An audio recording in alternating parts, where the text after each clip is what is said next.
Good evening and welcome. I am Katie Lee Coven. I'm the Executive Director and Chief Curator here at the Nora Eccles Harrison Museum of Art.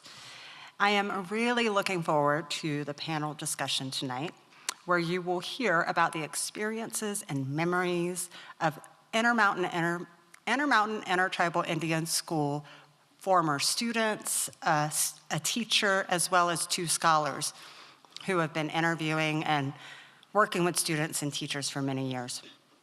Before we get into the program, I would like to acknowledge that both the USU Logan campus as well as the Brigham City campus, where the Intermountain Intertribal Indian School was located, are on the ancestral lands of the Northwestern Band of the Shoshone. And I've asked my friend, former chair of the Northwestern Band of the Shoshone and museum board member, Darren Perry, to provide a blessing for us.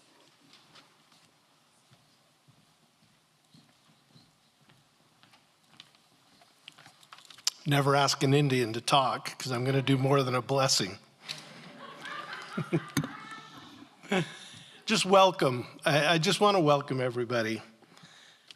We come together tonight to listen, to open our hearts to the voices of those who once walked the halls of Intermountain Indian School. These are voices that carry the stories of both loss and strength,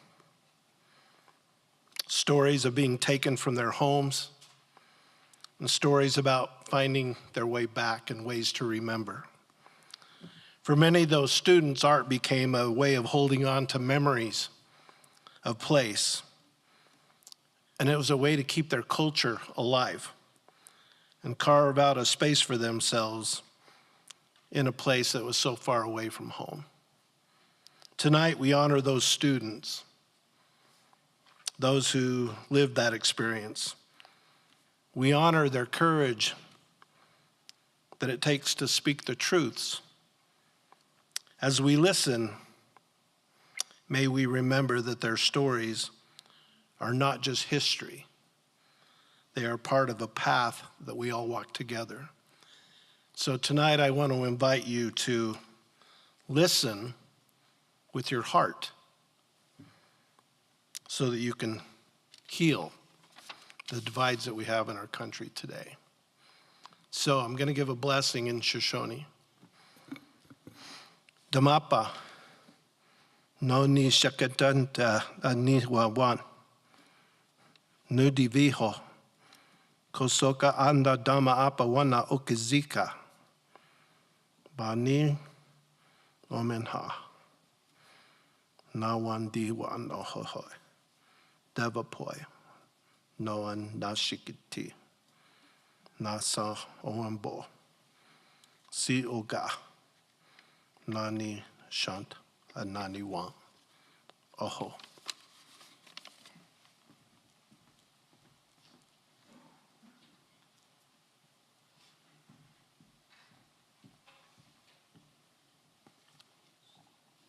Thank you, Darren. Tonight's event is made possible with support from the Charles Redd Center for Western Studies at BYU and the Cache County RAPS, which stands for Restaurants,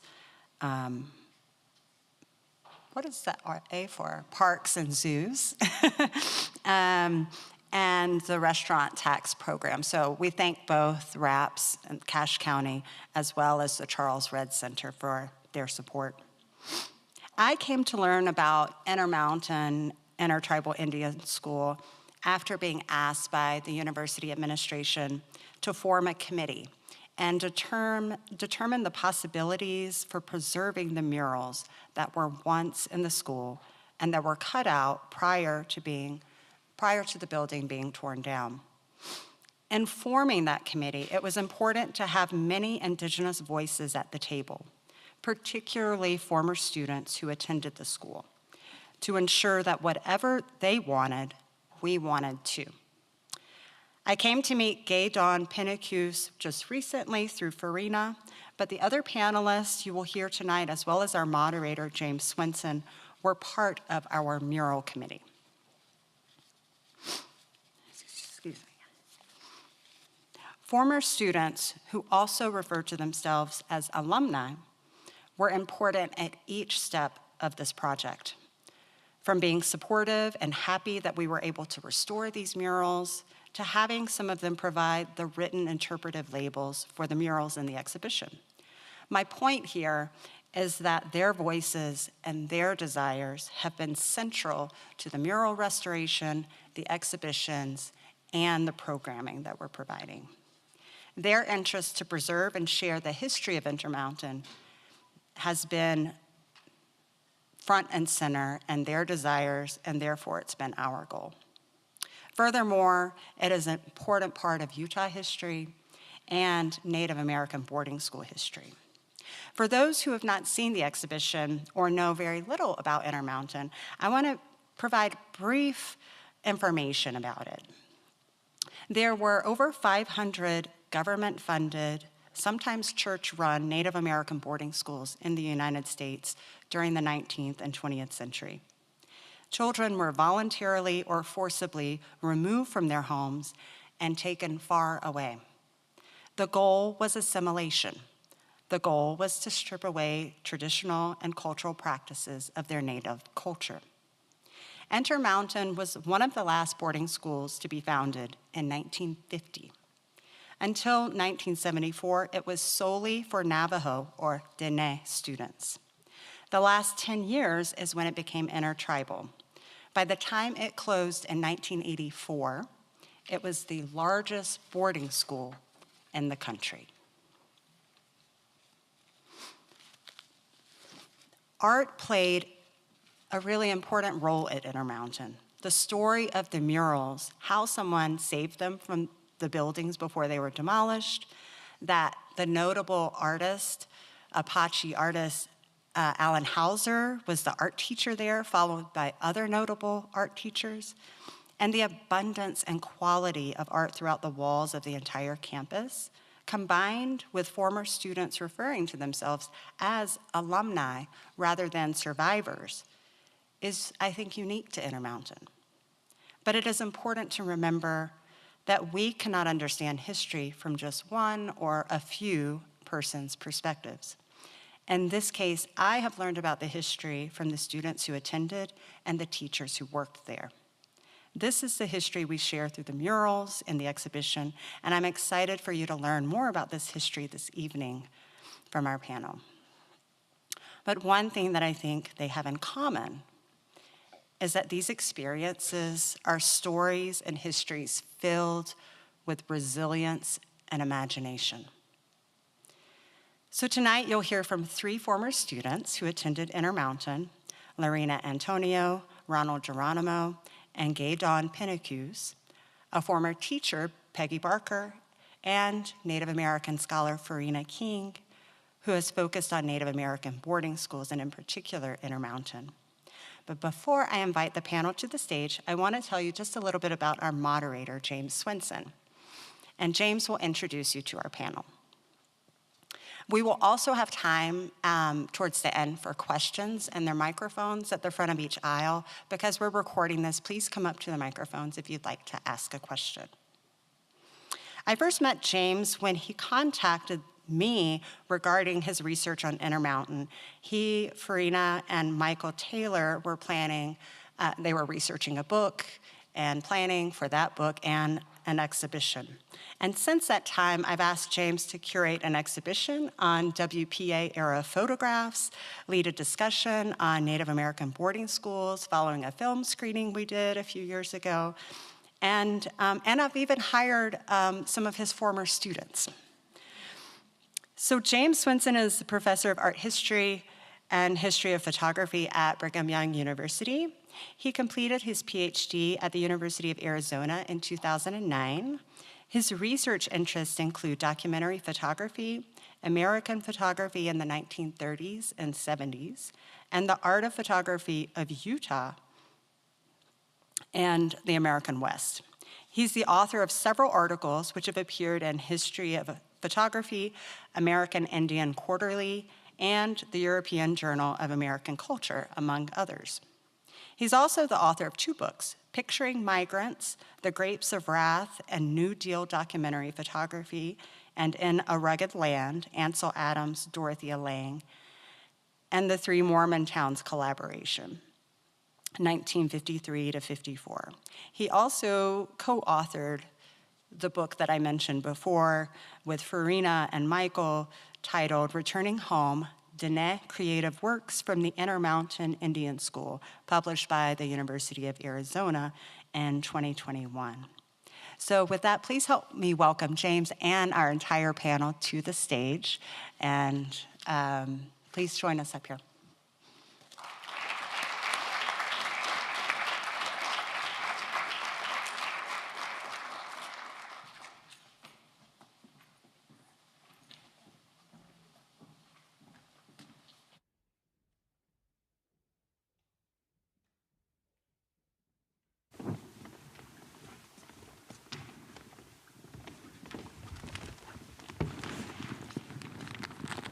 Can you hear me okay? Oh, well, thank you, Katie. It's an honor to be here. I've been involved in this project for about 7 years or so in hauling murals, picking up murals, looking at murals, and so I've made this trip. I live in Salt Lake City, and I made the trip up to Logan several times, and every time I pass the eye on the hill, even today when it was covered with snow, I'm always reminded just how honored I am to be a part of this project, and I know that Farina feels the same, that working with the Returning Home Project was not only one of the best things we've ever done, but in our careers, but one of the best things we've ever done. I'd like to begin tonight, as Katie mentioned, by introducing the rest of the panel. So I'll read their biographies before we jump into the questions. Lorena and Antonio attended Intermountain Indian School between 1967 and 1976. She is a member of the Navajo Nation. She is also a member of the Mural Committee, as Katie mentioned. While attending Intermountain, she was crowned Homecoming Queen and Miss Intermountain. And in addition to being an alumna of the school, she is a lifelong resident of Brigham City, Utah. Over the years, she has worked closely with Intermountain alumni to organize frequent reunions. She has found that many alumni are interested in not only remembering and connecting over their shared experience, but also sharing their story with the broader public so that they can help increase awareness and celebrate diverse cultural identities. Lorena has been great. We've worked with her many times, so thank you, Lorena. Ronald Geronimo is a member of the Tohono O'odham Nation. Ronald grew up in southern Arizona and attended Intermountain Indian School from 1978 to 1982. Ronald says that the school molded who he is today and was a place where many lifelong friendships were developed. He fondly remembers the artwork created by his student peers, decorating the dorms as well as the larger murals in public spaces like the cafeteria and the theater. Ronald is the director of the O'odham Language Center at the Tohono O'odham Community College, TOCC, in Sells, Arizona. As a professor, he understands the importance of preserving culture and history. Ronald is a member of the Mural Committee and helped with didactic and website material for the exhibition. Our third participant is Gay Dawn St. Clair Pinnakus. She's an enrolled member of the Eastern Shoshone tribe and a descendant of the Northern Arapaho tribes of Wind River Indian Reservation, which is located in central Wyoming along the eastern side of the Rocky Mountains. She grew up on the Crow Creek Basin area and attended Crowheart Elementary School, Wind River Middle and High School, and in 1974 to 1976, she attended and graduated from Intermountain Intertribal Indian School. Gay also attended Haskell Indian Junior College in Lawrence, Kansas, and received an associate's degree. While there, she also participated in collegiate athletics, including track, volleyball, basketball, and cross country. She attended Utah State University, as well as Uinta Basin Technology, and in 1997 graduated from the University of Utah with a bachelor's in science in the College of Health with exercise sports science. In 2001, she became the youth program coordinator at the Urban Indian Center of Salt Lake City, which is also known as the Indian Walk-In Center. While there, she helped work to promote health programs, was a lifestyle coach, and also fitness coordinator and personal trainer. Our fourth participant, sorry, I got a lot of paper. A native of North Ogden, Peggy Barker grew up on a farm and later graduated with a degree in art and minors in psychology, anthropology, and education before working at Intermountain Indian School as a teacher and advisor from 1977 to 1984. For more than 4 years of that time, she was one of the great and dedicated art teachers at the school. Later, she worked on the Wind River Reservation and taught at St. Joseph Catholic High School in Ogden for nearly 40 years. Her subjects were art, psychology, and yoga. That's a nice combo, Peggy. Sometimes I think you need a little yoga to get through all of those. All right, she has 2 sons and still lives next to the farm, which is now a historical nature preserve, where she grew up. To this day, she considers the Intermountain Indian School as a blessing in her life. And on a personal note, I want to embarrass Peggy a little bit, because Peggy was instrumental for our program as well. She, as an anthropology student, I think she understands the importance of keeping everything that she could from Intermountain. And so when it came time for us to research as well as to put things on exhibition, Peggy and her collection were exactly what we needed. So thank you, Peggy. Our final participant, thank you for being patient, is Farina King. Farina is a citizen of the Navajo Nation, and she is the Horizon Chair of Native American Ecology and Culture and Associate Professor of Native American Studies at the University of Oklahoma. She received her PhD at Arizona State University in History. King specializes in 20th century Native American studies, especially Indigenous experiences in boarding schools. She is the author of numerous publications, including the books The Earth Memory Compass, Dene Landscapes and Education in the 20th Century, as well as, oh boy, Farina, you better get your microphone. Dene Dogamali. Perfect. That's exactly how I was going to say it. I'll finish the rest of the title. Navajo Latter-day Saint Experiences in the 20th Century. She also co-authored, along with me and Mike, as been mentioned before, Returning Home, Dene Creative Works from the Intermountain Indian School. Let's see. She is also one of the series editors for the Lyda Conley series on trailblazing indigenous futures at the University Press of Kansas. And she co-hosts the Native Circles podcast with Sarah Newcomb, Davina Two Bears, Eva Bighorse. She is the past president of the Southwest Oral History Association from 2021 to 2022.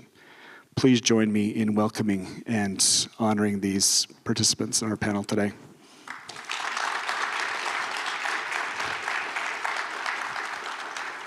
Okay, as Katie mentioned, there will be an opportunity for questions coming from the audience. But as the moderator, I want to take the first crack at this. And I'd also just love this to be a conversation. So please feel free to jump in whenever, wherever you'd like. Having 3 former students of Intermountain Indian School, though, I'd like to begin with them. And so for Lorena, Gay, and Ronald, tell us what your path was to coming to Intermountain. Let's start with that.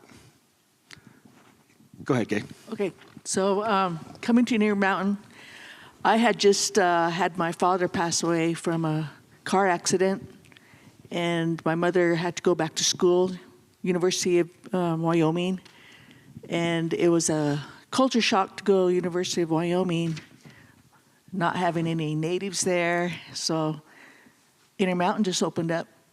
And I decided, I asked my mother if I can, the chance to go to Intermountain. So put us on the bus with the rest of the students, and we showed up here, and it was probably I really enjoyed it. What was the thing you enjoyed? Being with students like me, who looked like me, who spoke like me, had feelings like me. emotions. To me, in 1974, that was the first time I've gone to school with Native students. I grew up on Wind River, but I grew up by the border, up by off the border of reservation. So it was kind of hard to go down to the agency and see relatives because we live so far away. And then being around students and at the school, it was like a new enlightenment for me. Nice. Raina? I was born on the Navajo Reservation down by Wind Rock, Arizona.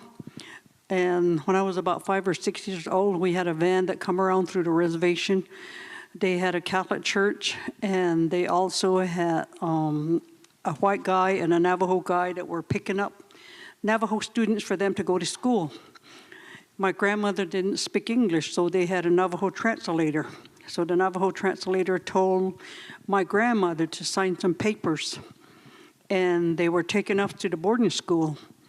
And we were gone for a long time. I really don't remember it. And one of my aunts said it was 9 months. And I was there until 1967, and from 5. And when we were there, we were told that we couldn't speak Navajo. They put soap in our mouth. They had us stand in the corner or do all kinds of really mean stuff to us as a child. And there was a bus going to Intermountain Indian School. So many people were getting on. And I asked my father if I could go, and he said, yeah, you can go, but it's really far away. And my father worked for the railroad, so he knew a lot of different throughout United States where he had work. And he told me I could go. So September of 1967, they load up 14 buses of the Navajo students around it through the Navajo Nation. And we drove all night long, and it was the fall of 1967 that I came to Intermountain Indian School. The bus were lined up probably miles away, and they had our suitcase. I didn't have a suitcase because I was really poor. I had some gunny set or a plastic bag that was given to me from the trading post. That's what I brought my clothes in. And I didn't know what it was. So then the Catholic Church came over, and different church came over, and they gave us clothes to wear and certain things. And the greatest experience I had at Intermountain, that nobody punished me about my language. Nobody told me about anything that I couldn't do. We had teachers there that really comfort us about when we're lonesome, we cried. They told us to get into sports. They told us how to read. They told us all kinds of stuff. I remember a lot of different people. Me and Gay were on a basketball team in 1976. We won. Wait, hold on. We won the two-way state championship. Wait, you two were on the basketball team together, Yes. right? Yes. Nice. Yes, and we did a lot of stuff together. We ran cross country. We got into a lot of different events, and this is how the teachers and the instructional aide, dorm aide, that they put us under their wing. They took care of us. And Intermountain was a really, really good school. In 1974, I was homecoming queen, and I was Miss Intermountain. They have kids lined up down the hallway, miles, and that's where the kids vote for you. And I was very lucky to have that. And Intermountain was the best school that I ever attended. I'm really sorry they closed it. But it was a really good opportunity for me to learn how to live and be away from home. And when I graduated in 1976, I moved to Salt Lake to go to college. And that's where I met my husband. We have 5 boys, 3 boys and 2 girls. We lost 2 boys, one 17 years ago and one 18 years ago. Now we have 3 adult kids. One, my oldest son now is 44.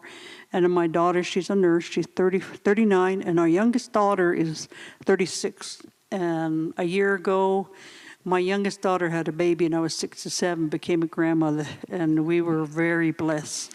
But without Intermountain, I would say I wouldn't know where I would be. It was a really good place to go to school. And I really do miss a lot of it. And about 2012, I got myself involved into the reunion, and we can talk about that later to give other people a chance. Who had the better shot? You were gay. She's taller. Well, that's true. Then you and I. That's right. She's taller. Yeah.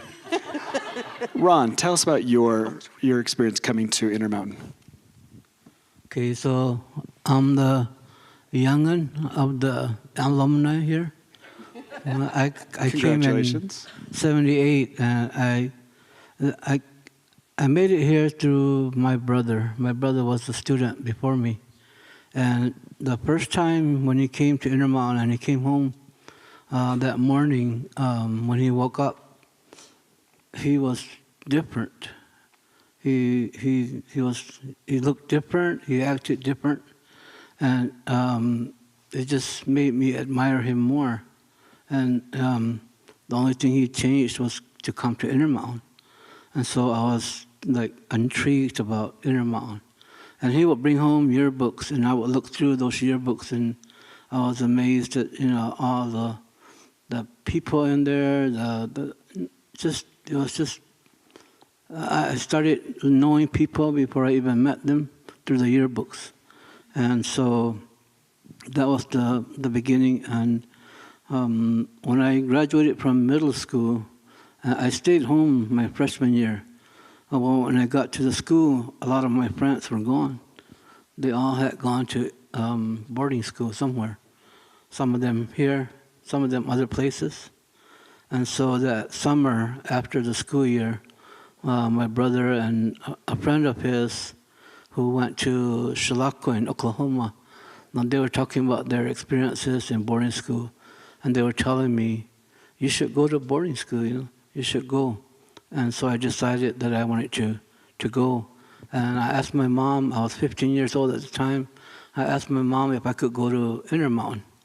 And we had come up from my brother's graduation that year, 78. And so I had seen, how far it was, how it looked. And my mom told me that I was old enough to make my own decisions. And that Intermountain, they had the eagle as their mascot, which was a good thing in Indian culture. And so, if I wanted to go, that I could come. And so I decided to come, and I was on that bus in August, along with, we had about 3-4 buses that came from down south. And so that was my first time really leaving home and not doing anything like that, being away from home and coming here. Coming here, there were like 3 things that really stood out. One was the buildings, just so many buildings, just a whole row of buildings that all looked the same. The other one was the eye on the mountain. Now you could see those from the road before you get to Brigham, both the buildings and the eye.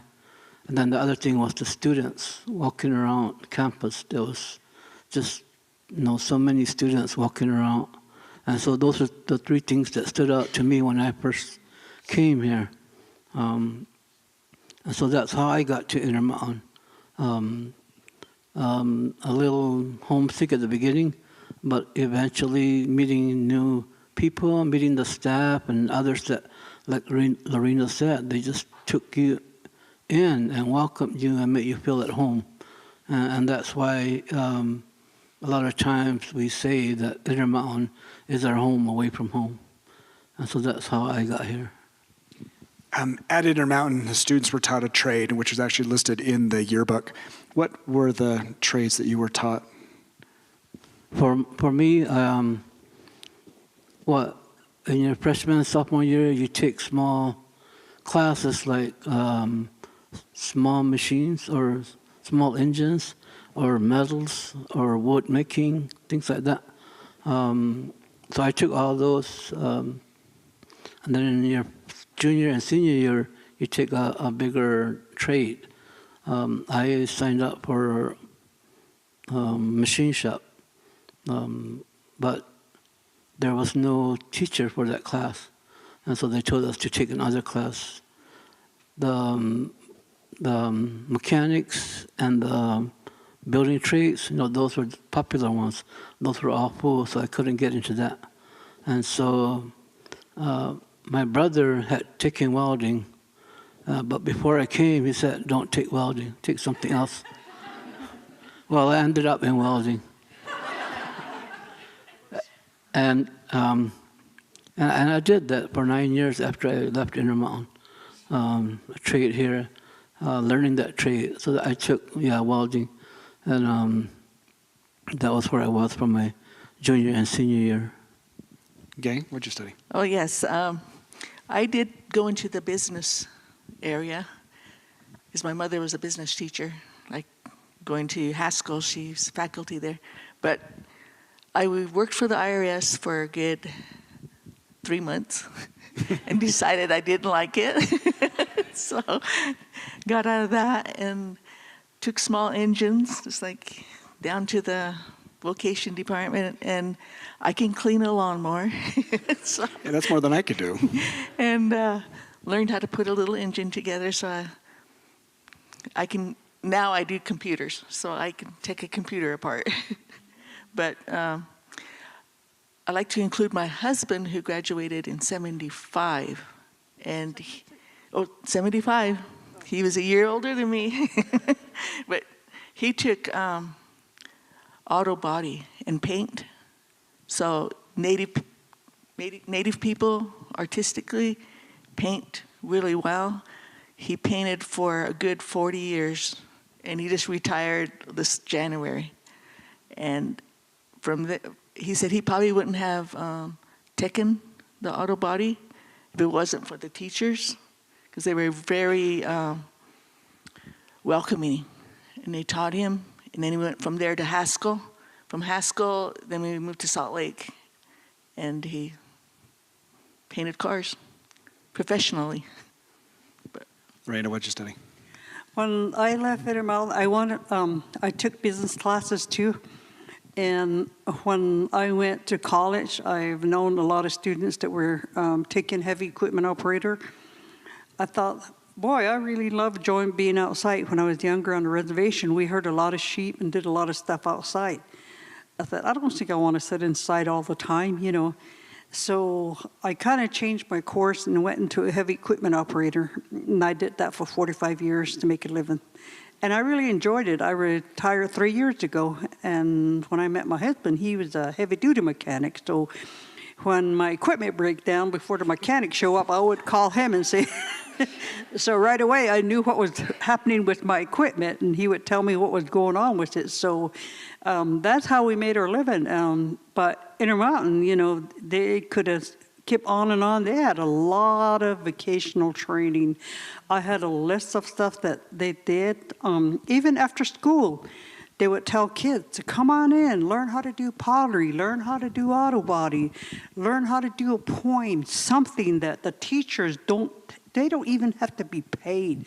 They spent their time in the classroom after they were off the clock, and they would teach us how to do things. I remember one time one teacher says, I want to teach you how to do your checkbook. I said, I don't have any money. How would I need a checkbook? And she was balancing out her checkbook, and she showed me how. As I got older, I know what she was talking about. I think my kids have any idea what a checkbook is, so I'm glad someone's being taught. But that's actually a nice segue. So as Katie mentioned, Intermountain had a long history and a tradition of art teachers and good art teachers, beginning with Alan Hauser, later with a woman by the name of Marion Newbold.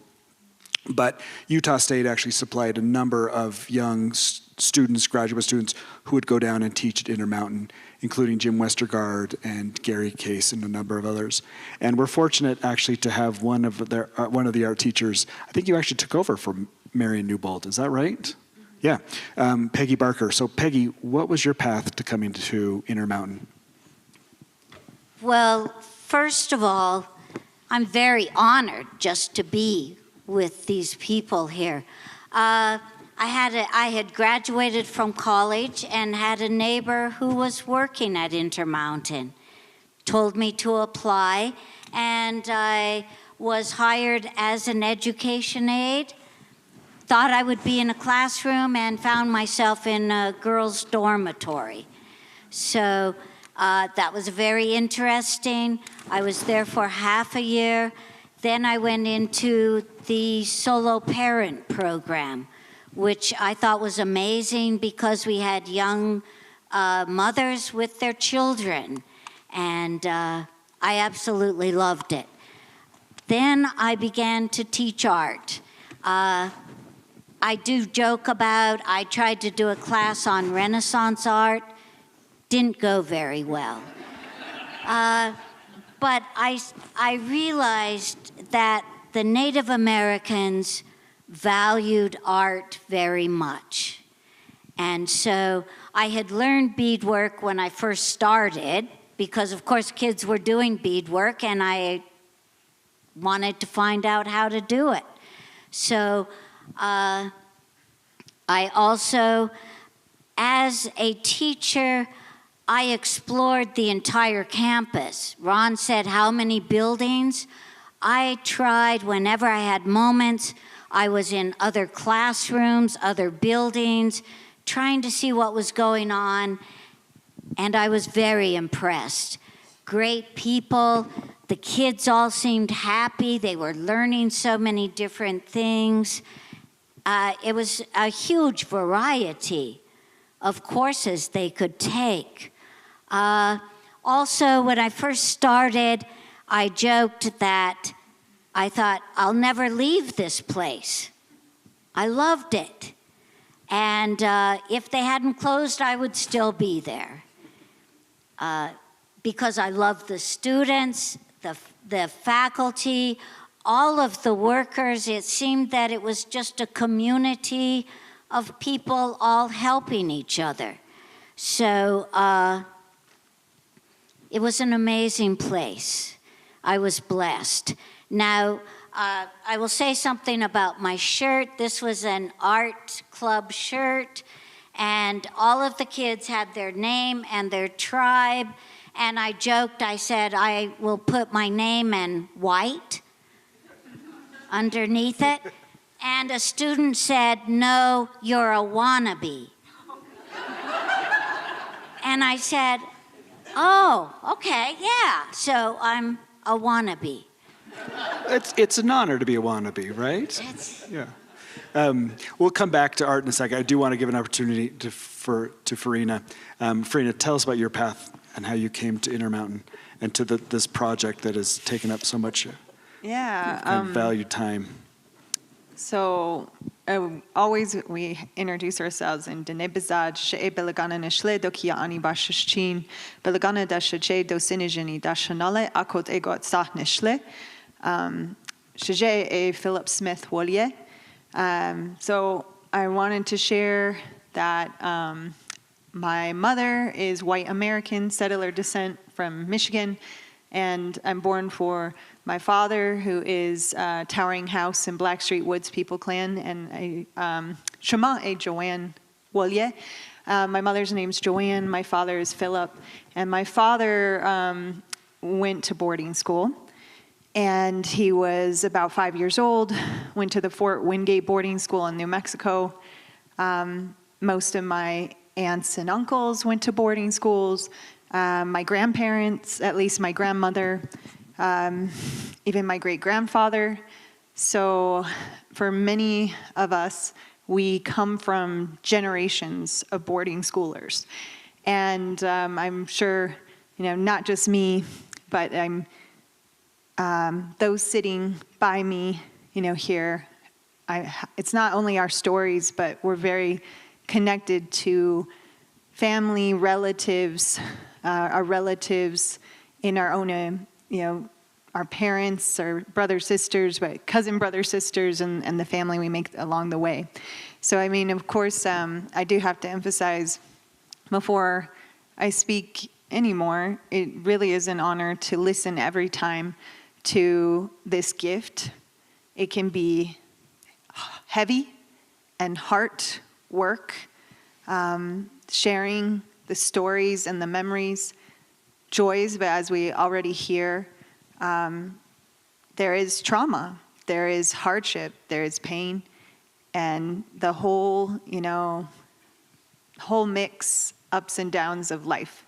So for me, even from my earliest memories, there were pieces of boarding school stories coming through my family, and I started to become more curious, realizing how interconnected so many of our stories and who I am through what I inherit, carry through my family.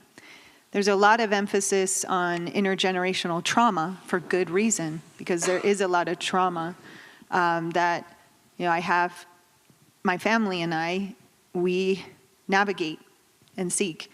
What I've realized, especially as I connect with more boarding schoolers, I live in Oklahoma now, where that had the highest concentration of boarding schools, 39 different Native nations there. And the connections I have to Utah, my Navajo Nation, the Nebekeya, is in the southeastern part of Utah. So this is also home, and it's an honor to be here on the lands of many Native nations who have converged and peoples here. And it was really beautiful to hear Darren's prayer in Shoshone. That is so powerful, because, circling back, it's about learning intergenerational healing and strength through our many stories, and that's healing power to speak again, Shoshone, Dene, Bazad, when you heard even from Lorena what she experienced in a different boarding school in her own lifetime. And my father had similar experiences, and my grandmother and my great-grandfather.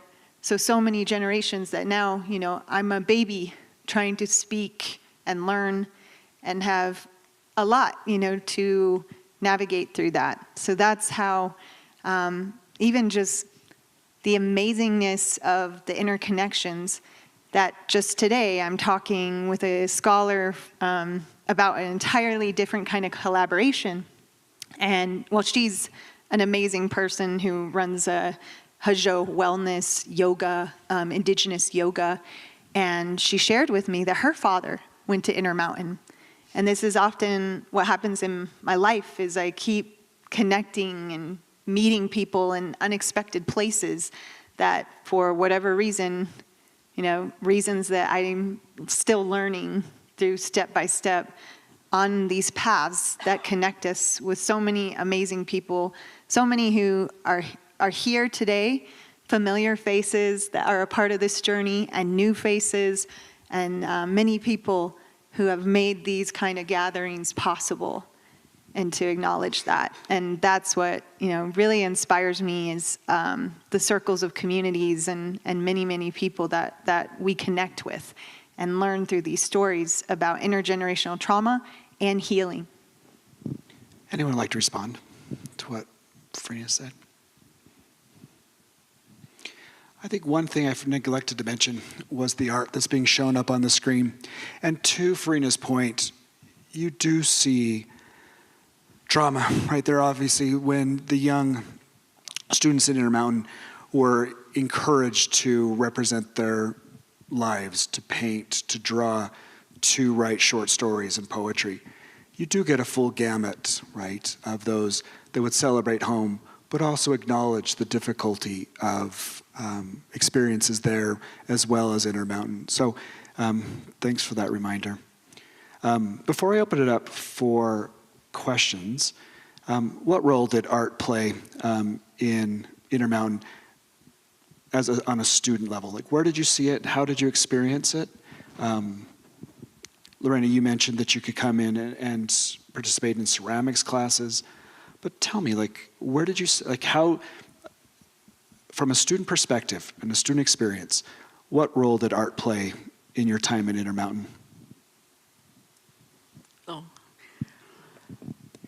So Newble was my teacher, and she was from Preston, Idaho. And when I was 13 years old, my grandmother from Wind River took quite a few of us from Wind River, the Wyoming Indian High School, Shoshone students. She says, I'm going to go over and teach you some history about the Bear River Massacre. So we all came over, and we were up in Preston, Idaho, and we come down right up here and visited the site. And when I was at Intermountain, it's like, hey, there's someone that lives close by where that happened. So I really kind of connected with Nubo. And she was very, like I said, took us under her wing. And I could not draw because I just went through some emotional trauma of my father passing away. And she just says, just draw. So it was like, I had a hard time with it. So it was the best experience that I had, was getting to know her and then knowing that, hey, I've been there to where you're from. Lorraine or Ron? For me, it was getting into sports because I was really lonely. We had a coach named Ellie Thompson. She used to pull me aside. She says, Lorena, you talk too much. I want you to watch yourself and listen to your heart. Be positive about yourself. Always look at you before you say something. He says, I know you can make a good speech, but I know you can do better. But always believe in yourself first before you do anything in this world. Someday you're going to have white hair and be like me older. When you get there, you'll know what my wise words were. So I always remember that. Well, you proved her wrong. You don't have white hair, so good job. You did a good job on that. Ron, any thoughts? Like, how was art a part of your experience at Intermountain? Coming to Intermountain, I was only aware of like the Navajo and the Apache and the Hopi from Arizona. But coming to Intermountain, there was like so many different groups that I didn't know about.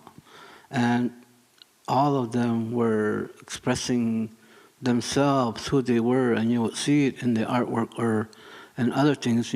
I took, like I said, metals class and woodworking class, and the things that we did there, we made, jewelry boxes and different things, lamps, lamps, and we did it with, artwork that we represented our group, our tribe. And so you see that a lot, and like everybody just sharing their different cultures with us, whether it's language, seeing their dress, what they wear, and their songs and things like that. And art was always, part. Some of the buildings you saw the art, the paintings in there that were there already, and also in the gym. We spent a lot of time in the boys' gym. And as soon as you walk in, you see the Allen Hauser picture there. That's the one that wasn't couldn't be saved.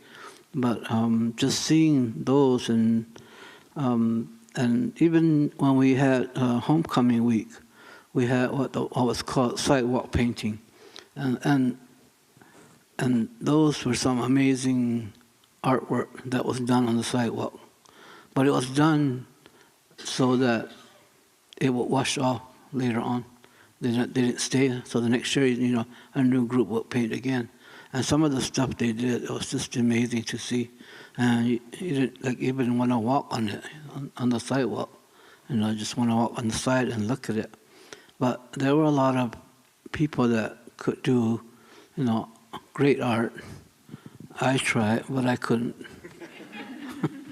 So, but just seeing, others and the things that they did. I did take an art class, and I did make, to me, a beautiful keychain, a beaded keychain that I still have today.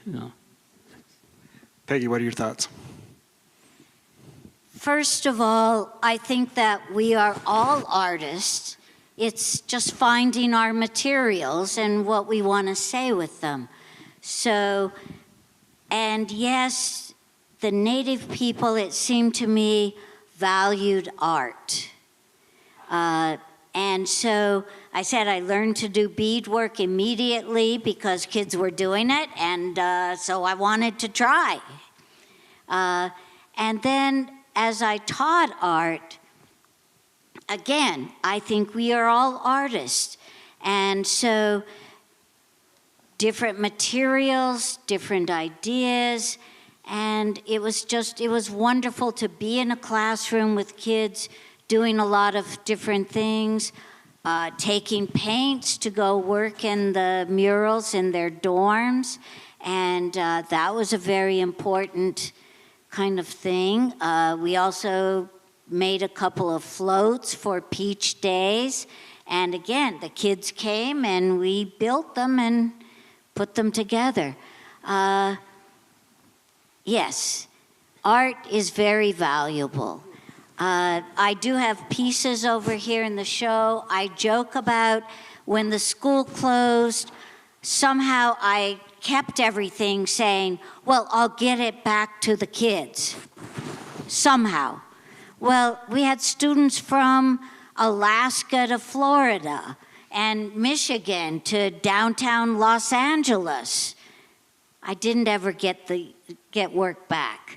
Ron Geronimo, he managed to take a piece from the first reunion I went to and get it to the woman who had made it. That was an honor. Yeah. Art is very important to us when we went to high school. I attended in 1974 when it became an intertribal. I was there. We had a lot of different tribes come in. Before it was just Navajo. We all spoke Navajo. Nobody told us not to. Another tribe came in. They were speaking their language. She's like, what? We didn't know what was going on. But to this day, we're all brothers and sisters. We all have a lot of connection. But during the school year, all the Navajo used to, after school, they think they got lonely from home. They used to start putting a lot of artwork on the walls all over. Pretty soon it became a competition. And when the Intertribal came in, they decided to do their part of different war dancers, their colors, their culture. And it was very interesting. Sometimes you could just sit there on the wall and watch them do their artwork. And you ask them, and they say something in your language, and they would laugh and walk away. I had a good friend that used to do that. And I always asked him, what are you doing? He says, I'm a student here, but my heart and soul is back home on the Pima Reservation, Arizona. And that was how they expressed themselves. And I didn't know what it was all about when they were doing all that until one day he told me that. Then I realized. And just like somebody says that when you're crying, this is how your heart speaks. So that's how their body and their emotion was speaking by doing a lot of artwork. Okay, I know I said I'd open up for questions, but I do have one quick question. So as the work of Sheila and Amy shows, the art was everywhere. And so for Peggy's comment and Lorena's comment, so the students were encouraged to go and paint anywhere and everywhere. Was that right? Did they, no pushback, you could paint whatever? Oh man, that's a lot of trust. I don't think I'd let my kids paint my walls, right? But that was the thing is, I mean, that's what's so wonderful because you see, I mean, all the surfaces, the variation, the different tribal, right, symbols. Sometimes the teacher donated money. Sometimes the teacher donated paint. And then we had Bergen City community. They would come out and donate certain amount of things that they wanted to. And they were allowed to walk through to the school and watch the painting. Peggy, any other thoughts? Oh, I mean, just so you would encourage the kids to go paint everywhere and anywhere. Yes. Wow, yes. that's great. Well, and when I first started and saw the Alan Hauser murals, and I think that helped encourage everyone to paint on a wall. Yeah, to that point, I was called about 2 months ago to come up, and the LDS Chapel, which is just adjacent to Intermountain, the entire Relief Society wall is covered with a mural that I don't know if anyone really knows about. It's enormous, and it was made by the kids who obviously would paint every wall and then just kept going outside into. I think that's awesome. I mean, this is actually really crucial, piecing all these stories and memories together, because what I'm kind of itching to share is there's so many different facets and many stories, many nations, many peoples. It's just something I always have to reiterate, because I do know of people who actually had very negative experiences at Intermountain. And at the time, when there's different generations is what you all have to understand as well. When the school opened in 1950, it's a very different place than when it opened for intertribal students in 1974, as well as at the time when it closed in 1984. So you have these very different contexts, decades apart, and these different dynamics, what's happening nationally, what's happening locally. And so when the kind of time we're talking about right now, it's like there's layers even on the wall of when Alan Hauser was there. He was there during the Navajo only time, when students like Robert Chi were working with him. And then in 1974, it actually was very tumultuous. The school had an uncertain future. They were attacked in a lawsuit in, I think it was 1971. And there was a chapter of the National Indian Youth Council at Intermountain, and a number of Dene students of that council who pursued the lawsuit, criticizing, condemning what was happening at the boarding school. I won't get into the details, but there is evidence of some really terrible things happening. At the same time, at that time, there actually was about 90% of the students who petitioned to keep the school open. So a large number of students still wanted the school. But there were questions in moving away from funding the school, because it is a lot of resources, all these kind of dynamics. And so when it was being considered to shut down the school around that time in the 1970s, there was a decision to open it as an intertribal school. And in that transition, which you have people here like Lorena who witnessed that really crucial moment in Intermountain history, and I think also it's a very crucial moment in American history and Native American history, all these intersections, is that the school was still really shaky, and there were fights that broke out. Number of students were arrested, and in that first month, September 1974, there were a number of fights breaking out. And so there was this question of why, what's happening, what's going on, and even at that point, the Bureau of Indian Affairs, the BIA, was kind of putting it on a probationary period of not even knowing would they continue keeping Intermountain open or not after 1 year. What we're not talking about is how much all these dynamics, Native leaders got involved from many nations. When they opened, they had about 26 or 27 different Native nations represented in the students. And so there were leaders of different intertribal organizations who came up, and they said, we need to work together to change things. What is going on? There was a lot of underfunding, not enough staff, different issues that they were looking into, and they pushed for having a kind of intertribal educational board, a school board, to be a part of guiding what would become of Intermountain. So this was a transformative time for Indigenous education and also boarding schools that often is not talked about. And then to hear how art was a part of that healing and bringing people together, of saying, so much is tearing us apart. How can we really harmonize? How do we see one another? And this beauty of, family being knit from many nations in such a space is really powerful. And we have much to learn from that, especially today and in the future. And so all that to happen, that people I've talked to, different students I've talked to, they share such incredible stories of these ups and downs, challenges and joys, and that's something I wanted to emphasize. And that Intermountain also became a hub for shaping, pushing for indigenous, self-determined, sovereign education in a way, again, unexpected ways. That a student bill of rights was written at the school that became widespread across the country. And these are things that people don't always make those connections. There's different community members, scholars, leaders, and these sparks of learning and talking about this, but I just wanted to help contextualize that of, wow, thank you for sharing that. Thank you, Farina.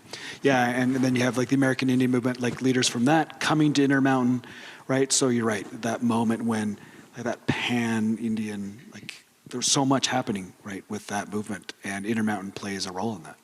And you're right, with its ups and downs. Folks, we have time for questions. If you'd like to ask a question, we have the microphones at either end. And so please come forward if you'd like to ask a question. Can we get the lights turned up a little bit too? Oh yeah, go ahead, please. And as you're doing so, I just wanted to tell you that me and my husband do speak fluent Navajo. When I went to Intermountain, my name was Lorena Stia. And na be hun shlon, las chin shlon, to he tlini bashes chin, to the chini dashanala, to kobaha dashachi. Aro Ascandino Tzitchanachi. So what I said was what my clan was, my mother was, what my father was, what my mother's father was, and what my father's father was. And I said, I'm a Navajo Indian, and I'm 68 years old. And that's what I said in Navajo. Thank you. Can I tell them about that? Yeah, go ahead. Questions, if you have questions, come up for it. In the meantime,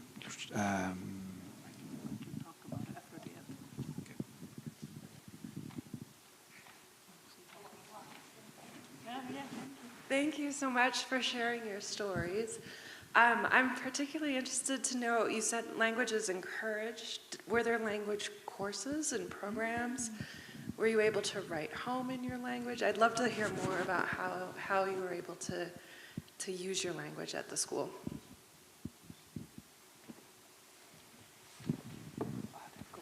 I'm not aware of any language courses. It was just, we all spoke our own language that I'm aware of. And when I went to Intermountain, I started hanging out with the Hopis, and I picked up on their language because that's all I hung out with were the Hopis. And then when I got my picture in the yearbook, they listed me as a Hopi.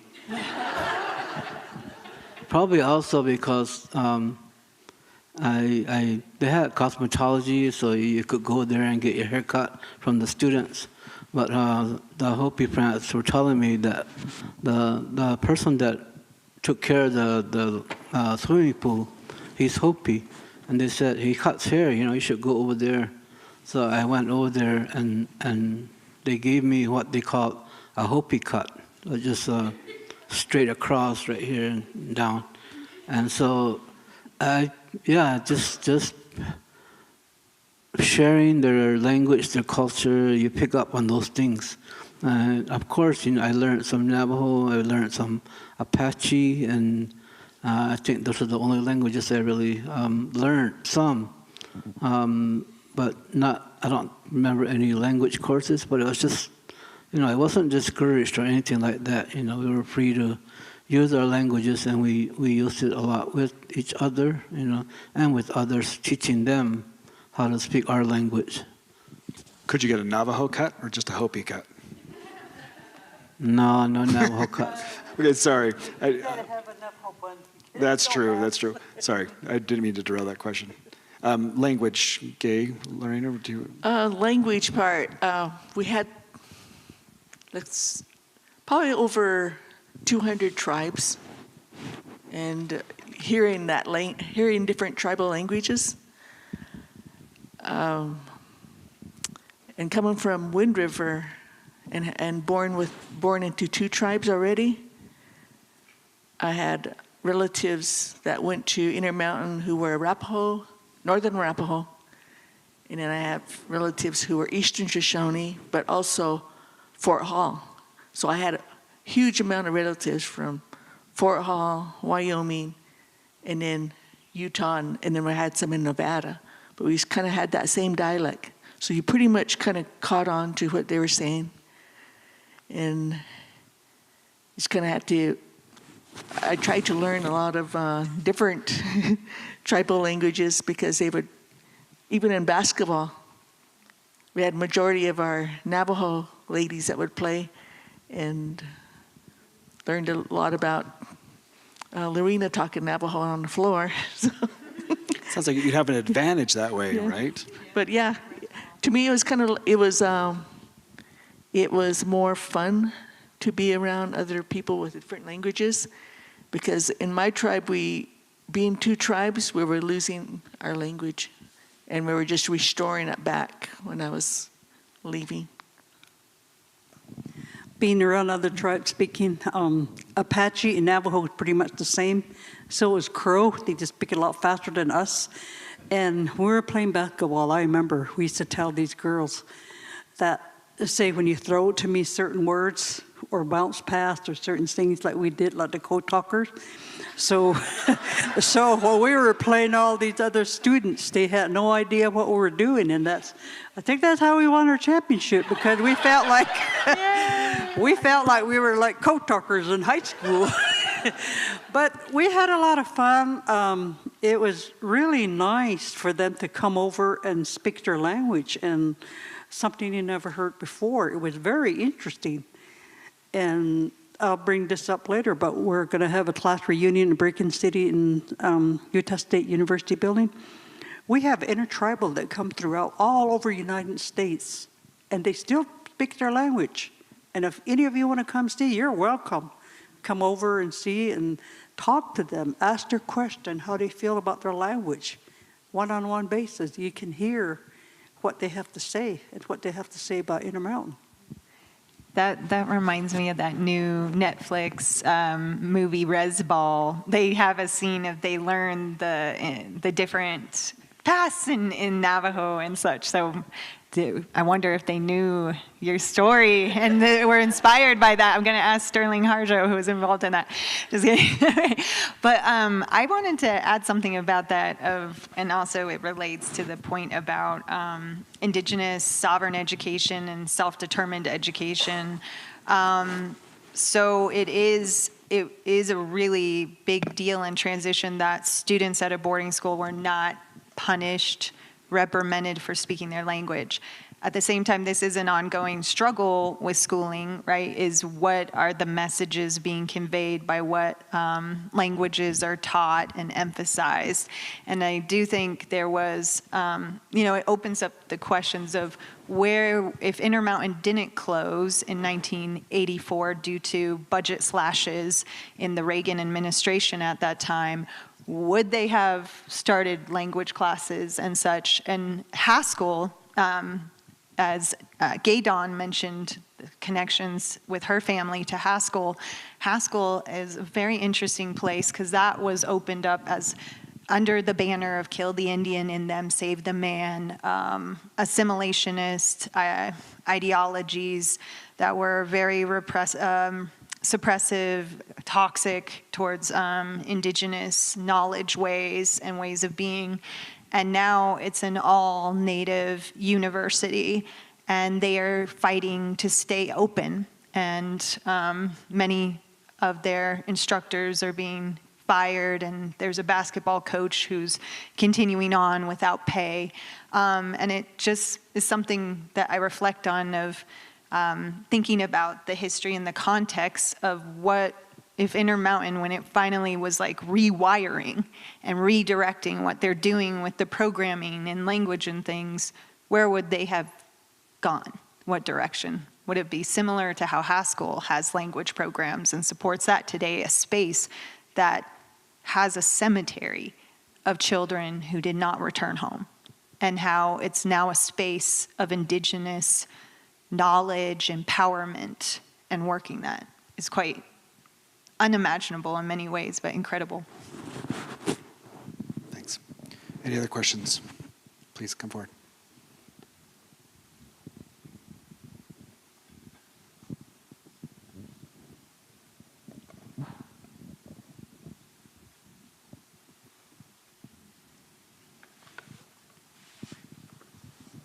In the exhibitions and things that we've been experiencing lately about Intermountain, we focused a lot on the visual arts, but there's also a lot of poetry and story that was written.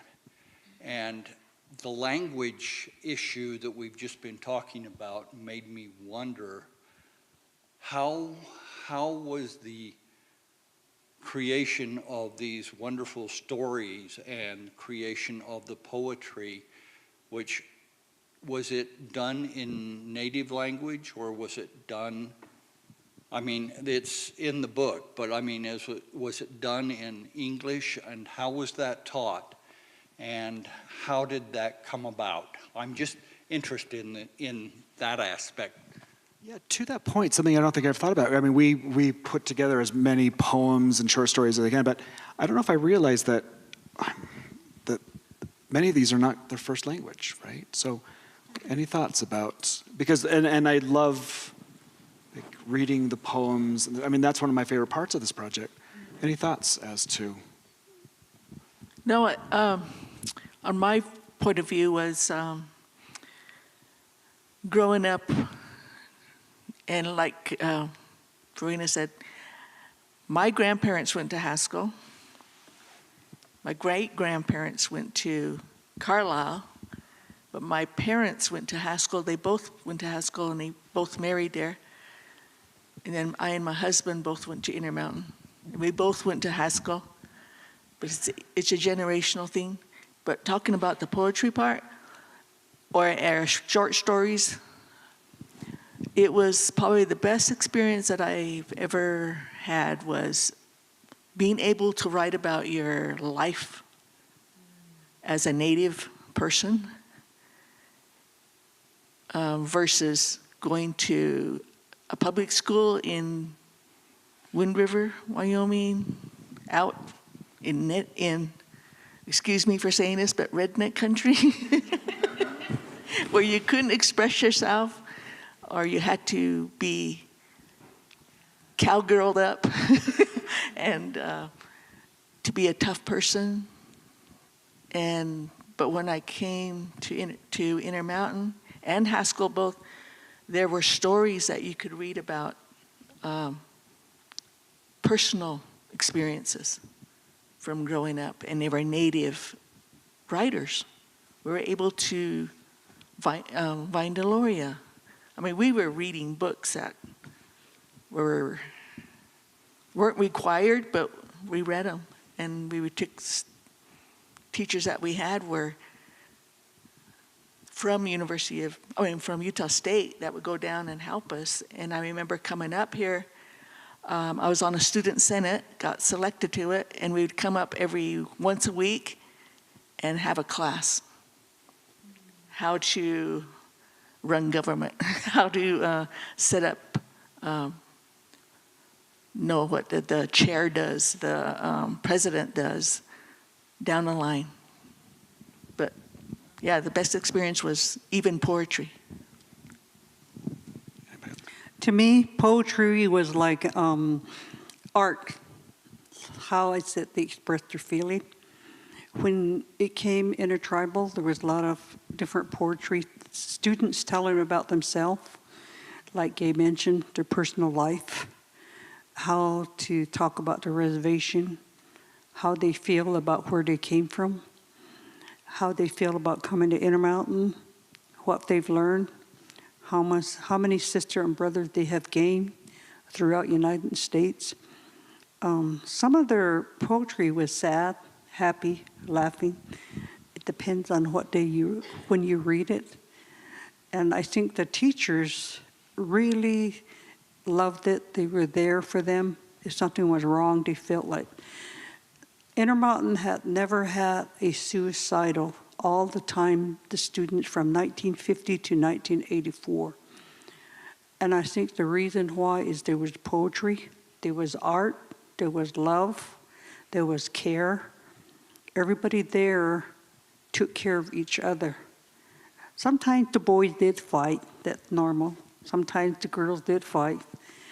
But throughout everything, I think poetry is important of life, how you can speak, how you can tell story. Thank you. Well, there was also other things too, music and rock bands and plays. And so, yes, we focus mostly on the visual and obviously with this project with literary output of the students, but there was the full gamut too, was there not? Dance as well. Dances, Definitely dance. Yeah, there's a good example of break dancing at halftime, right? We've had on exhibit before.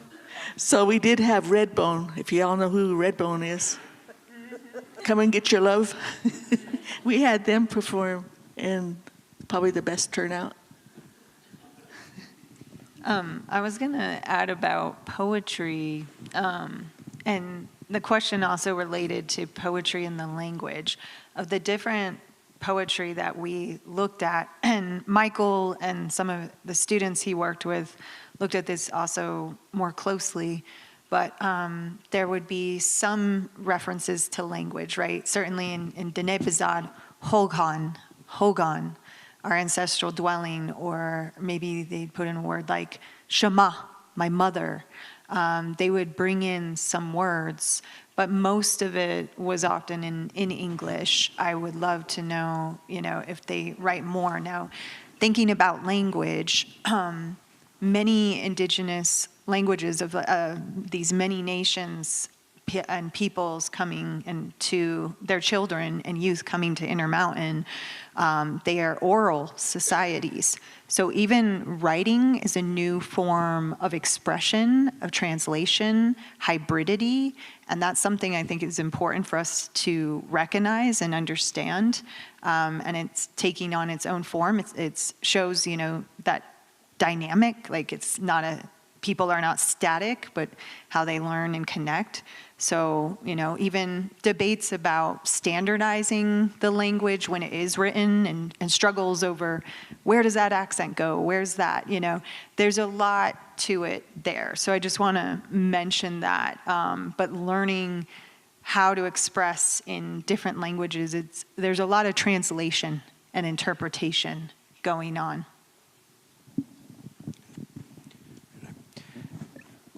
Time for one more, please.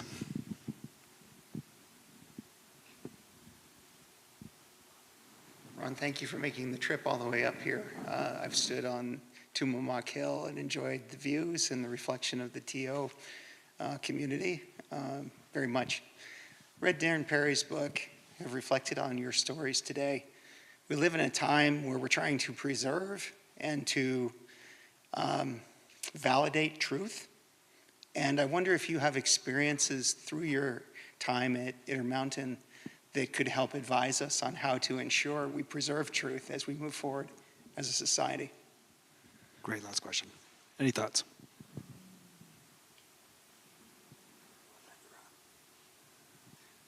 I started there when the school was already intertribal, and sometimes there were problems.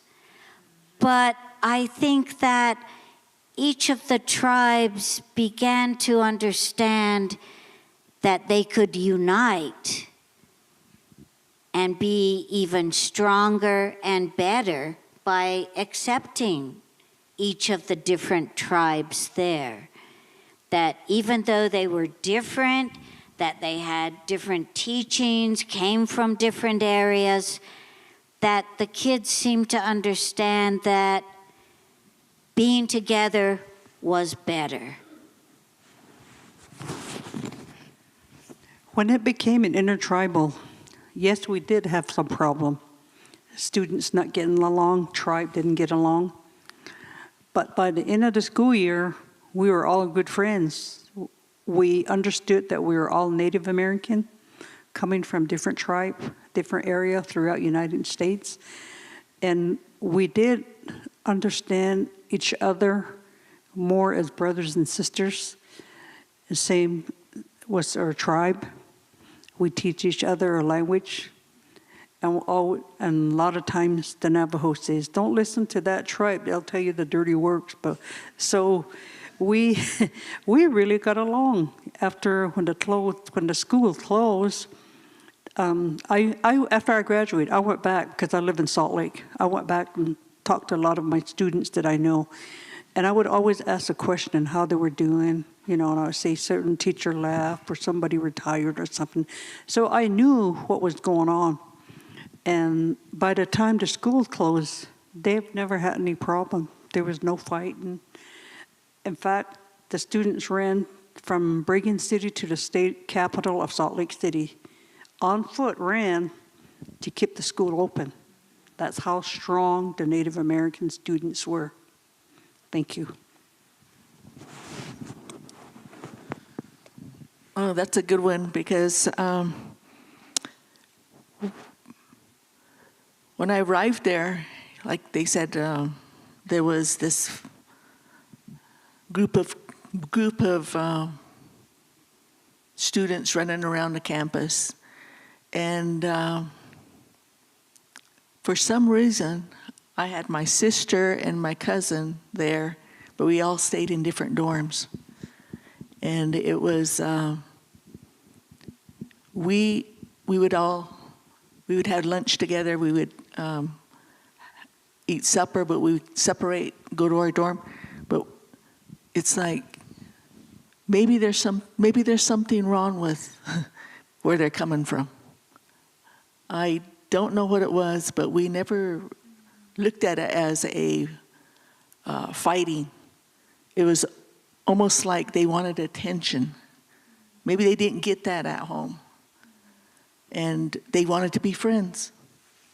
These students wanted to be friends. So like Lorena said, we've got to be good friends after they had their run around the campus. And if they got caught, they got sent home. They got sent to Mowita. I don't know where that's at, but they got sent there because we were always threatened. If you're going to be caught out late, you're going to go to detention. So we just honored, like my mom would say, you're there for a purpose. You have to go to school to be educated. And I think that comes from her grandparents, her parents, to survive. But yeah, I didn't feel that tension of fighting.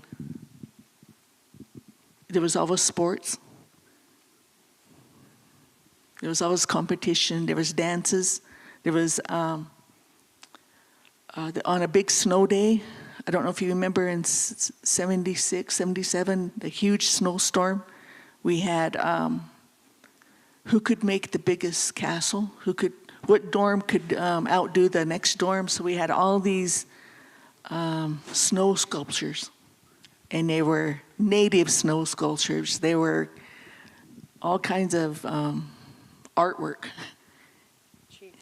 There was a bonnet out there, and if someone could have just took pictures, which we didn't have cell phones at the time, but I think one of them does show up in one of the yearbooks. Right? There is some snow sculpture in the yearbooks. I bet there is, yeah. But yeah, they even had the Snow King and Queen, and guess who won? Me. No. I didn't get to show up for the crowning because it was a basketball tournament at the same time. So I had someone else take my place. Ron, any last thoughts?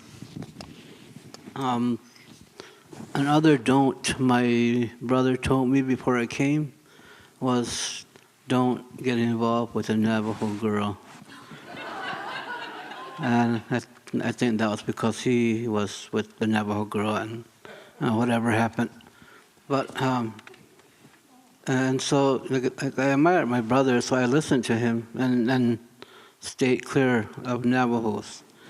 But then later on, throughout the years, they were friends. I became friends with them, and as well as others. And it was just, like I say, when I first came, and all these different groups, they were welcoming. They shared their culture, their language, things like that. And it wasn't to say, mine is better than yours. It was just sharing. This is where we come from. This is what we do. What do you guys do? How do you say this? Things like that. Just sharing, and so many different groups. And then also through the school, you had those days or events where you could do those things as well. Friendship Days was a time that we did a lot of cultural sharing, powwow, and invited the community to come in as well, and learning about each other. And so, that was happening, throughout the community, the school. And, the school itself, we were pretty much isolated, and nobody that were not part of the school or going to school there, really ever came on to campus. We were just, there on our own. I mean, we were free to go into town, but just having that group, being a family, I would call it, living together, working together, doing, things together. We all viewed each other as Intermountain Eagles, one family. And so I think that was, part of the reason why I really enjoyed being there. Could I add something? Because this is what we hear a lot about in terms of Native American boarding school experiences is truth-telling. So that question is really crucial, right? In just the last 5 years or so, the United States, when Deb Haaland was serving as the Secretary of Interior, launched a federal truth investigation. Because up to that point, what that was about 2021, the United States did not even know the exact number of federally funded Indian boarding schools. They did not even know how many students died at those schools, or even where some of them are placed, certain things like that. So it's a lot of truth-telling and healing, and there's currently legislation under review to understand that. And in the work that I have done, I have come across very tragic and hard truths about Intermountain and related to it, that there were suicide cases tied to Intermountain, in looking at newspapers and hearing about people's stories. And at the same time, when a lot of attention was being drawn to the death and trauma and rupture affiliated with such schools, I would meet reporters who would complain to me that they talked and met some boarding schoolers affiliated with schools like Intermountain who only wanted to talk about the good and the positive, and thus, they didn't want to spend time with them or listen to them. And that also was very angering and frustrating to me, because this is not a victimhood Olympics or damage-centered story only. What does it mean to heal, to have empathy, to listen to all the stories, their intricacies, and a constellation of many Indigenous experiences and lives? And it is important to see the strength to learn from hardships and challenges. And that's just something I felt I have to say, because of there's so many stories that they're not mine to share in this place, but I'm thinking about them. Just even going to the reunions, and this is called repainting the eye. I was very honored to be able to climb the eye with a group of alumni, Lorena there, and different folks, Ivan up there, and seeing Ivan with I think one of his grandsons, little young boy, climbing like billy goats on the side of the eye, and that he's teaching his grandson about his life, his story, and where he's been. That's something I will never forget. Yeah. Yeah. Okay, we're nearly out of time, but we do have time for one more question. My name is John Hernandez. I graduated from Utah State University. I worked at Intermountain for 2 years through Utah State University in a program called Upward Bound, 77, 78. And we recruited kids from Intermountain, and we provided them with tutorial services during the school year, and then they came on campus, where they lived on campus, and they went to school here. And then we provided them with social service, with recreation. In the evenings, we'd have games would play out on the, we lived in Richards Hall, but we'd have games, we'd take them hiking, we'd take them to Bear Lake, we went down the Colorado River, we took them to hockey games, we took them to things that normally they couldn't go. But we worked with all low-income kids throughout the valley, but I was assigned Intermountain Intertribal Indian School, 77, 78, and I come into this, I realized how important that experience was and how it impacted me. I graduated as a social worker, and later I'll become a teacher, and I taught for 37 years. Well, my parents are both from Mexico. I know I'm 6'5", I'm Mexican, American. My mother had a 3rd grade education at best. She grew up in a dirt farm, no running water, electricity type situation. One of the things I got to do that very first year, and I went to college, I grew up in Windover with a class of 11, and probably one of the most pathetic educational programs there ever was. Came to here, dropped out twice, realized I thought I was stupid, I was illiterate. That was the difference when I came back. So anyway, when I went to Intermountain, worked with them, when I finally come back and graduated, I connected with them. My mother never spoke English. I understood what it was to have, and then there was Intertribal, so you got kids from Wisconsin, from Oklahoma, from Montana, from North Dakota, South Dakota, Arizona. I mean, we had kids from all over in our program. And then that summer, I got to drive down into Arizona and pick up kids off the Indian reservation.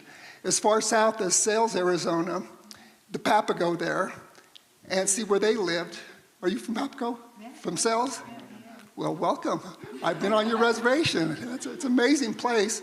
And then I went to Tucson to pick up some Pima, then went to White Mountain, and drove through there at the Apache reservations. I was just blown away. Chinle, Navajo Nation, Keams Canyon, the Hopi. And then when I had the kids in the van, I had a credit card, USU credit card and a university van, and we'd stop, I just said, whatever you guys want, you guys get it. We'd go to Pizza Huts, whatever, they just loved it, you know. And then I took them up through the Four Corners area, we stopped there, and then I took them up through Moab and Arches. And I took them, just to give them experiences, and then that really had a profound effect on my life. So every time I come up through, see the golf course there, I think about that, and I never knew why the eye was so white. I see it, I said, that thing looks good, and I'd go down to their boxing matches. We had some Menominee from Wisconsin, and they were just amazing little boxers. Their cross country, I'd go down their cross country races, and what you saw was 4 Hopi or Navajo little kids come running in, 15 minutes on this 5K course, then you start seeing the white kids come in. They were so fast, I was blown away, and their basketball, they were so fast. I mean, they were just, so anyway, then I went on to become a teacher, and I taught for 37 years, 39 if you count the time I got to spend with the Navajos. So I want to thank you guys for doing this, and I'm just kind of getting emotional thinking about what you guys have gone through and how important this boarding school was, and I was sad when it finally closed up. So thank you very much. Thank you. Yeah, thank you for sharing. All right, speaking of reunions, I promised Lorena she has an answer. About 2012, I got a phone call from one of my friends. I was told that the man that owns the new furniture store on campus, he moved from California, and I was told that he wanted to demolish the I. And I guess he said, the Indians are not here no more, so we don't need an I up there. He was signing a petition. So I went down to the newspaper place in Brigham City, and they said, yeah, it's going around. It's been doing that for a long time. So I told him I wanted to go see him. So I went into his furniture store and I told him who I was, and he threw me out. And I told him, "You're not demolishing the eye, I'm gonna do something about it." So then I got to make a lot of phone calls to my friends and started finding out that when Ron and some of the students were there later in the year, they have painted the eye before. But I didn't know all the committee, I didn't know the whole story, so I just got on the phone and started making phone calls. And within 3 to 4 months, I had 16 students that returned my call and saying, "Let's do it, let's repaint the eye." So 2016 is the first time we got up there. And I made a committee. Our president is a Ute. His name is Ivan Pickenjack. He's a Ute tribe. I'm a Navajo. And Peggy is our secretary and treasurer. And every year, we go up there on Fridays before Peach Day, and we paint that eye. And every time we got up there, I told them, "We get a permit. You can't get up there. That I stands for Indians, so that I stays."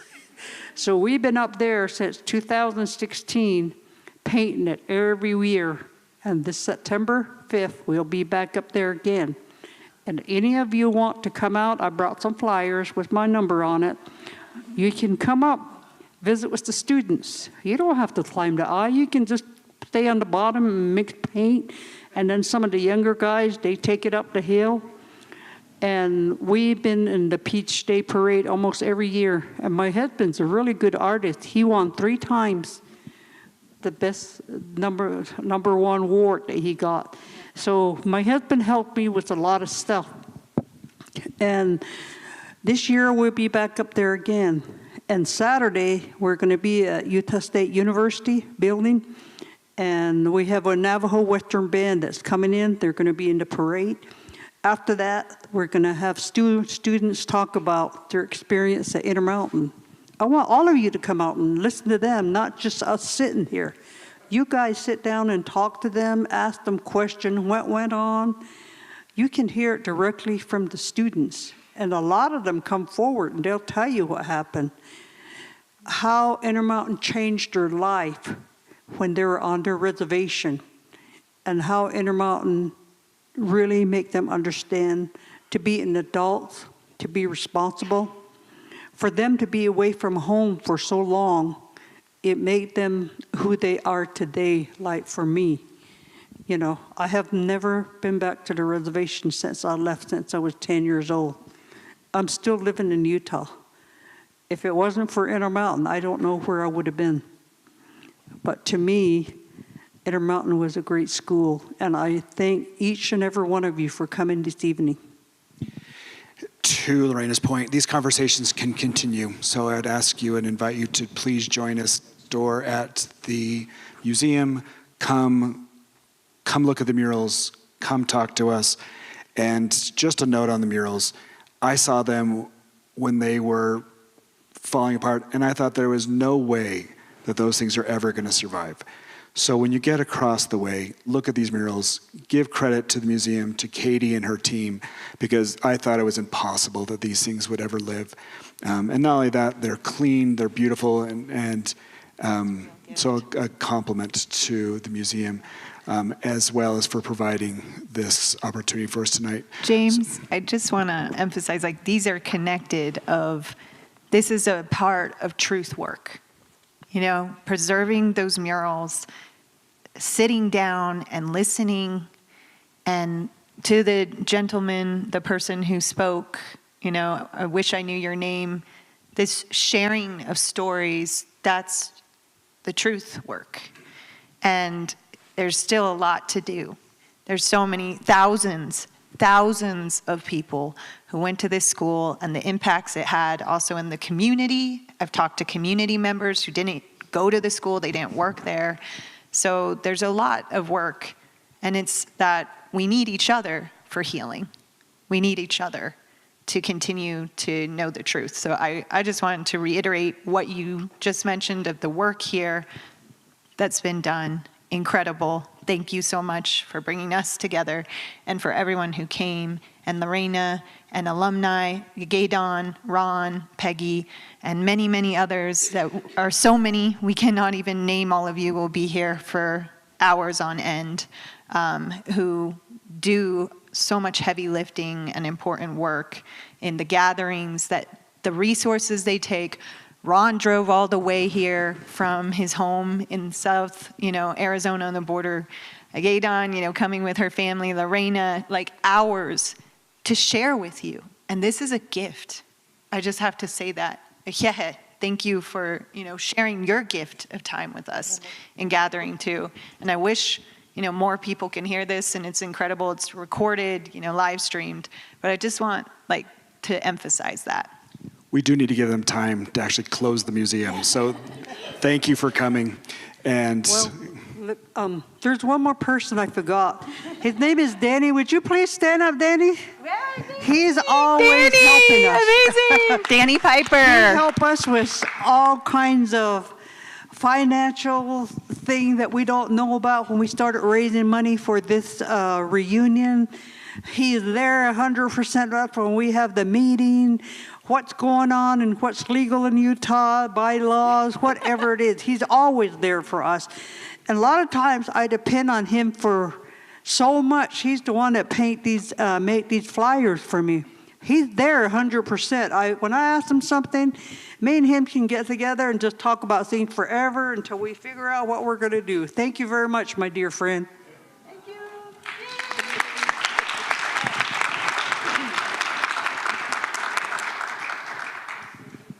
thank you.